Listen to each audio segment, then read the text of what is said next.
હું શેર કરીશ તમારી સાથે ડુંગળીના ભજીયાની રેસીપી।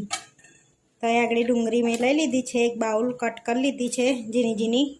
હવે આમાં 2 ચમચી આપણે લીલા મરચાં એડ કરીશું। હવે આપણે બેસન એડ કરીશું। તો અહીં આગળ 2 કપ મેં બેસન લીધું છે। 2 ચમચી ચોખાનો લોટ એડ કરીશું।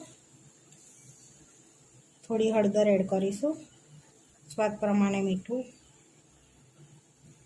ચપટી હિંગ, અડધી ચમચી મરી પાવડર, થોડા ધાણા એડ કરીશું 1 બાઉલ, થોડોક અજમો આપણે એડ કરીશું હાથથી ક્રશ કરીને।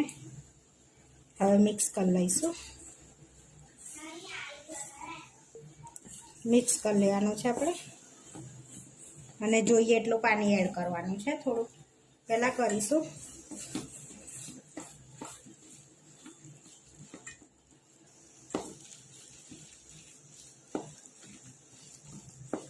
આ રીતે આપણે મિક્સ કરી રહીશું।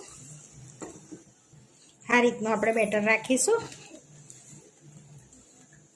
આમાં ચોખાનો લોટ એડ કરવાનો કે જેથી આપણા ભજીયામાં તેલ ના ભરાય। મિનિટ રેસ્ટ આપીશું। તેલ ગરમ કરવા મૂકી દીધું છે। હવે તેલ ગરમ થવા દઈશું આપણે, અને આપણે ખીરાને બી 10 મિનિટ થઈ ગઈ છે। હવે એમાં છે ને ચપટી સોડા એડ કરીશું આપણે,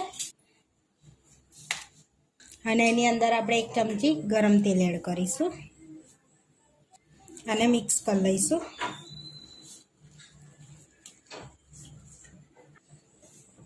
હવે આપણું બેટર તૈયાર થઈ ગયું છે। હવે ભજીયા ઉતાર લઈશું આપણે। હવે આપણું તેલ ગરમ થઈ ગયું છે। હવે આપણે ભજીયા ઉતાર લઈશું।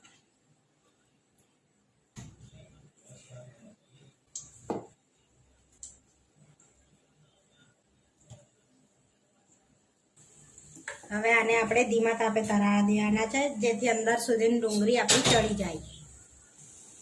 હવે આપણા ભજીયા તળાઈ ગયા છે। આ રીતના આ કલરના આપણે તળાવવા દેવાના છે। તો હવે આપણે પ્લેટમાં લઈ લઈશું, અને આ ભજીયા ફટાફટ બની જાય છે। કોઈ મહેમાન આવે ને તો પણ ફટાફટ બની જાય ભજીયાને। આ ભજીયાને વાર નથી લાગતી બનાવતા।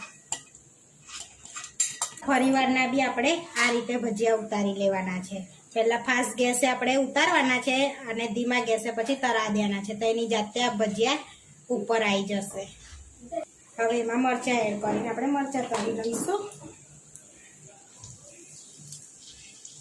આપણા બધા ભજીયા તળાઈને રેડી થઈ ગયા છે। હવે સર્વ કરી લઈશું આપણે। ત્યાં આગળ આપણે મરચાં બી તળ્યા છે, મરચાં લઈ લઈશું।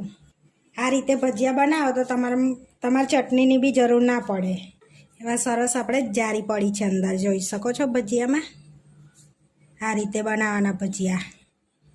આપણા ડુંગળીના ભજીયા બનીને રેડી થઈ ગયા છે। આવા વિડીયો જોવા માટે મારી ચેનલને સબસ્ક્રાઈબ કરો, લાઈક કરો અને શેર કરો, અને તમે જરૂરથી ટ્રાય કરો। ફરી મળીશું નવા વિડીયોમાં।